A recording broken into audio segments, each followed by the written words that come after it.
Patna high court ने बिहार सरकार के आरक्षण सीमा बढ़ाए जाने के फैसले को खारिज कर दिया है। राज्य सरकार ने शिक्षण संस्थानों और सरकारी नौकरियों में SC, ST, EBC और बाकी पिछड़े वर्गों को 65% आरक्षण देने का फैसला लिया था। इसे हाईकोर्ट में चुनौती दी गई थी। याचिकाओं की सुनवाई पूरी करने के बाद इसे रद्द किया गया है। पटना हाईकोर्ट में गौरव कुमार और कई और लोगों की तरफ से दायर याचिकाओं पर सुनवाई पूरी कर फैसला सुरक्षित रखा गया था। 11 मार्च 2024 को सुनवाई पूरी हुई थी, जिसे आज सुनाया गया है। चीफ जस्टिस के वी चंद्रन की खंडपीठ गौरव कुमार और अन्य याचिकाओं पर लंबी सुनवाई हुई थी। मुख्यमंत्री नीतीश कुमार ने 7 नवंबर 2023 को विधानसभा में इसकी घोषणा की थी कि सरकार बिहार में आरक्षण के दायरे को बढ़ाएगी। 50% से इसे 65 या उसके ऊपर ले जाएंगे। सरकार कुल आरक्षण 60% से बढ़ाकर 75% करेगी। मुख्यमंत्री के ऐलान के तुरंत बाद कैबिनेट की मीटिंग बुलाई गई थी।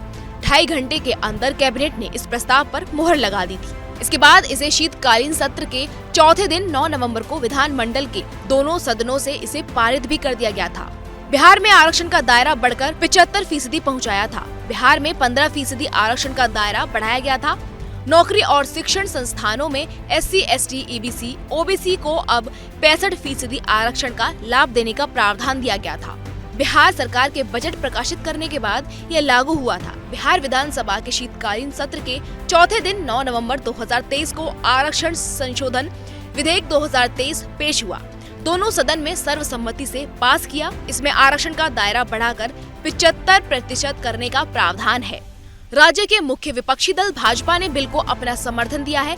दिल्ली से आते ही राज्यपाल आर्लेकर ने रिजर्वेशन बिल 2023 पर मुहर लगा दी थी। पटना हाईकोर्ट में न्यू रिजर्वेशन बिल की चुनौती देने वाली याचिका पर सुनवाई के दौरान चीफ जस्टिस की बेंच ने राज्य सरकार को 12 जनवरी तक जवाब देने को कहा था। याचिकाकर्ता की ओर से रोक लगाने वाली मांग को बेंच ने रिजेक्ट कर दिया था।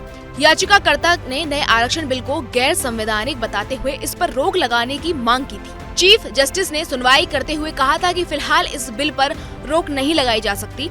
अदालत ने बिहार सरकार से अपना पक्ष रखने के लिए जवाब दाखिल करने का आदेश दिया था। इसके बाद कोर्ट के फैसला सुनाने की बात कही थी। याचिकाकर्ता की ओर से कहा गया था कि ये समानता के अधिकार का उल्लंघन है, क्योंकि राज्य सरकार ने जाति आधारित गणना की। इसके आधार पर आरक्षण का दायरा बढ़ाया, जबकि सामाजिक और शैक्षणिक आधार पर बढ़ाना चाहिए था।